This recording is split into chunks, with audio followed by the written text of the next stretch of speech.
सिनेमाया के सभी देखने वालों की खिदमत में मैं जावेद नसीम अपना आदाब, सलाम, नमस्कार और सत श्री अकाल पेश करता हूँ। दोस्तों, मेरी ये कोशिश रहती है कि हमेशा आपके सामने कुछ इन्फॉर्मेटिव चीज़ें लेकर आऊँ। नई तो नहीं कह सकता, क्योंकि मेरे जो ज़्यादातर पोस्ट होते हैं, जिन हवालों से होते हैं, उनमें नया कुछ रहता नहीं है। बस उन्हीं खूबसूरत बातों को कभी कभी आपके सामने दोहरा दिया करता हूँ। आज का ये वीडियो रवि साहब से मुताल्लिक़ है कि रवि साहब एक बार तो किसी और की धुन से इंस्पायर हुए और एक बार खुद अपनी धुन को उन्होंने इतना पसंद किया कि उसे पर्दे सीमी पर लाने के लिए उन्हें 18 सालों का इंतज़ार करना पड़ा। क्या है वो कहानी?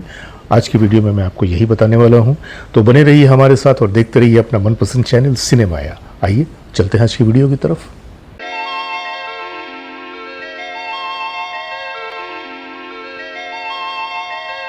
दोस्तों, बात है सन 1949 की, यानी कि 1949 की, और उस साल एक फ़िल्म आई थी। फिल्म का नाम था महल। ये फ़िल्म बहुत पॉपुलर हुई थी, बहुत मकबूल हुई थी और उसके गानों ने भी बड़ा ही तहलका मचाया था। उस फिल्म में एक गीत था जो कि राजकुमारी जी की आवाज़ में रिकॉर्ड किया गया था और गाने के बोल थे, घबरा के जो हम सर को टकराएं तो अच्छा हो। वाकई में राजकुमारी जी ने जिस खूबसूरती से इस गीत को अदा किया है और जितनी प्यारी इसकी धुन थी, उसके लिए मेरे पास अल्फाज नहीं हैं।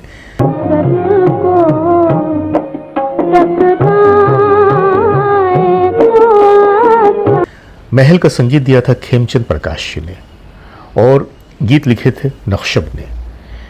फिल्म तो बहुत कामयाब थी ही थी, ये गाना भी बहुत ही पॉपुलर हुआ था और ये गाना रवि साहब के दिमाग पे तो जैसे जाकर जम सा गया था। उसकी धुन जैसे उनके दिमाग में हर वक्त गूंजती रहती थी और उनके दिमाग में एक ही ख्याल आता था कि इस प्यारी सी धुन को किस तरह से वो अपने किसी गीत में इस्तेमाल करें। मौका नहीं मिल रहा था, लेकिन आखिरकार ये इंतज़ार रंग लाया और 1965 में आने वाली फिल्म काजल में उन्हें यह मौका मिला कि उसमें जो गीत है, ये जुल्फ़ अगर खुल के बिखर जाए तो अच्छा। फ़र्क इतना है कि पहले वाले गीत में था, घबरा के जो हम सर को टकराएं तो अच्छा हो, लेकिन इसमें था, ये जुल्फ़ अगर खुल के बिखर जाए तो अच्छा। सिर्फ इतनी सी बात थी। हो की बढ़ोतरी के लिए रवि साहब ने बहुत कोशिशें की, लेकिन साहिर साहब ने इनकार कर दिया कि मैंने जो लिखा है यही फाइनल है। लास्ट में रफ़ी साहब ने इस प्रॉब्लम को सॉल्व किया और इस तरह से सॉल्व किया कि वो गीत आज तक ज़िंदा जावेद बन गया। उसमें जो लफ्ज़ अच्छा आता है, ये जुल्फ़ अगर खुल के बिखर जाए तो अच्छा, टोटल 17 बार आता है और रफ़ी साहब ने हर बार अच्छा को 17 तरीक़े से अदा किया है। जुल्फ़ अगर खुल के बिखर जाए, ये रफ़ी साहब का ही कमाल था।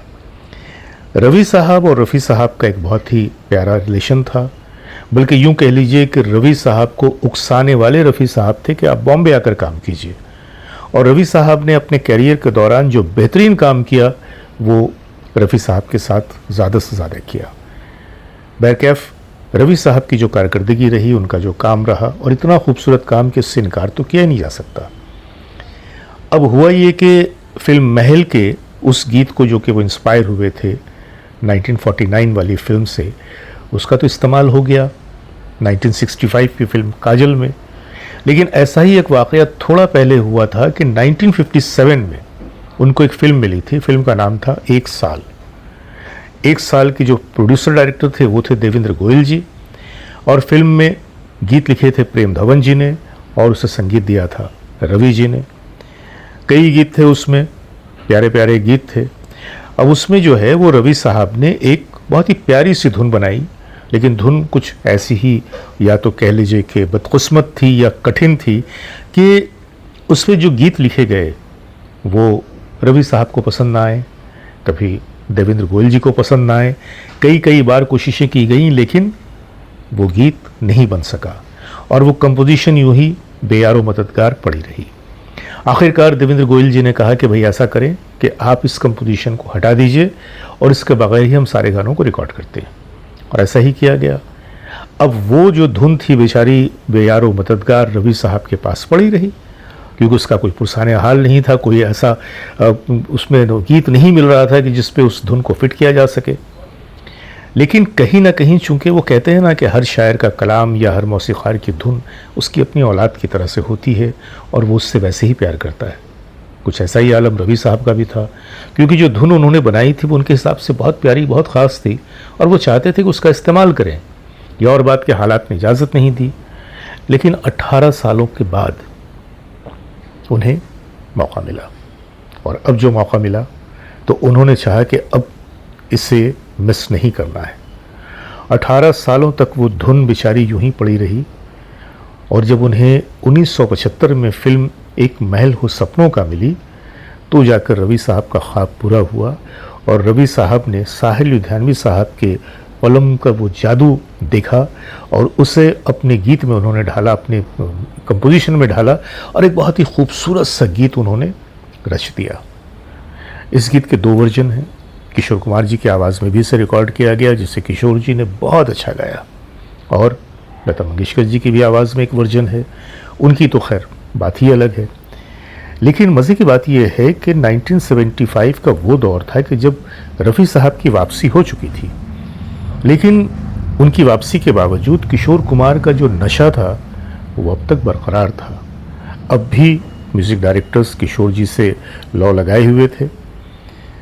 अब हालांकि देखा जाए तो देवेंद्र गोयल जी वो रफ़ी साहब के प्रस्तार थे, रवि साहब रफ़ी साहब के प्रस्तार थे। फिल्म में धर्मिंदर थे जो कि हमेशा अपने हर गीत के लिए रफ़ी साहब को ही चाहते थे, लेकिन उसके बावजूद वो गाना रिकॉर्ड करवाया गया किशोर कुमार जी से। उसकी वजह सिर्फ ये थी कि जो दौर चल रहा था उस दौर का तकाजा ये था कि उस गीत को किशोर कुमार जी से ही रिकॉर्ड करवाया जाए, क्योंकि उनकी उस वक्त जो मकबूलियत थी वो तो सर चढ़कर बोल रही थी। नतीजा ये हुआ कि जब ये गाना रिकॉर्ड हुआ और इसका जो आउटकम आया वो इतना खूबसूरत था कि ये शिकायत ही जाती रही कि काश इस गाने को रफ़ी साहब से रिकॉर्ड करवाया जाता, क्योंकि उसे किशोर जी ने इतने मुकम्मल तरीके से गाया था। तो कौन सा है वो गीत? आइए मैं आपको दोनों वर्जन सुनाता हूँ। पहले सुनते हैं दोनों गीतों का वर्जन।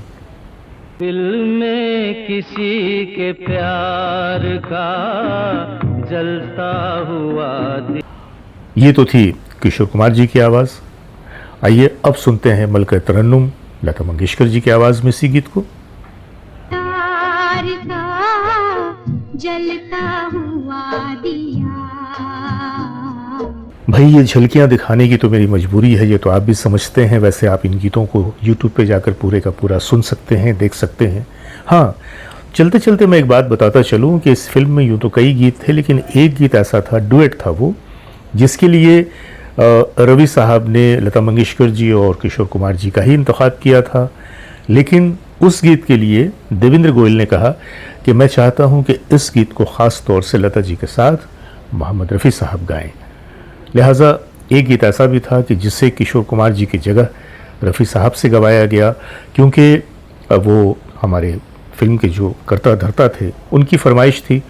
और फिर रफ़ी साहब का क्या जिक्र, जब ये डुएट रिकॉर्ड हुआ तो गोया उस डुएट ने भी एक तहलका मचा दिया, मकबूलियत की एक इंतहा तक पहुंचा ये गीत और ये फिल्म भी कामयाब रही। तो इस तरह से रवि जी की ज़िंदगी में ये 2 वाक़े ऐसे थे कि एक जब वो दूसरे की धुन से इंस्पायर हुए और एक जब उन्होंने अपनी धुन को फिर से रीयूज़ करने के लिए 18 सालों का इंतज़ार किया। तो बस आज के लिए इतना ही। आइए मैं आपको एक महल हो सपनों के उस गीत की भी झलक दिखा देता हूँ जिसे लता जी और मोहम्मद रफ़ी साहब की आवाज़ में रिकॉर्ड किया गया। देखते हैं। एक महल हो सपनों का। चलते चलते मैं आपको एक बात ये बताऊं कि हमारे बहुत सारे मेहरबान हैं, बहुत सारे ऐसे फॉलोअर्स हैं, दोस्त हैं कि जिनकी जानकारियां अनपैरेलल हैं, अनमैच्ड हैं। और ऐसे ही हमारे एक मेहरबान हैं जो कि हमारे सिनेमाया चैनल के भी फॉलोअर हैं। ये हैं MP4 साहब। मैं उनका नाम नहीं जानता क्योंकि उनका नाम नहीं आता, लेकिन MP4 आता है और उनके कमेंट्स बहुत ही डिटेल्ड होते हैं, बड़े ही शानदार होते हैं, बहुत ही इन्फॉर्मेटिव होते हैं। मैंने एक बार उनसे गुजारिश की थी कि मेरे नंबर पे मुझसे रब्ता कायम करें ताकि मैं उनकी इन्फॉर्मेशन से मैं कुछ फैज़याब हो सकूं, कुछ फ़ायदा उठा सकूं, लेकिन अब तक शायद मेरा ये मैसेज उन तक नहीं पहुंचा। तो आज मैं इस वीडियो के ज़रिए मिस्टर MP4 आपसे मुखातिब हूं कि आप मुझसे रब्ता करें। मेरा नंबर है 79805282 37। तो इस नंबर पर रब्ता कायम करें ताकि मैं आपके पास जो इन्फॉर्मेशंस है या आपकी जो बातें हैं उससे मैं फैज़याब हो सकूं, क्योंकि मेरी ये कोशिश रहती है कि मैं हमेशा बेहतर से बेहतर इन्फॉर्मेशन लेकर आप लोगों के सामने आऊँ। हमारे एक और भी मेहरबान हैं, बड़े प्यारे से हैं, आसिफ नरपली जी।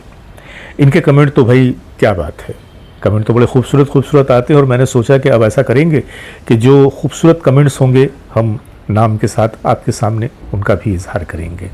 तो चलिए चलता हूँ, खुदा हाफिज़, नमस्कार।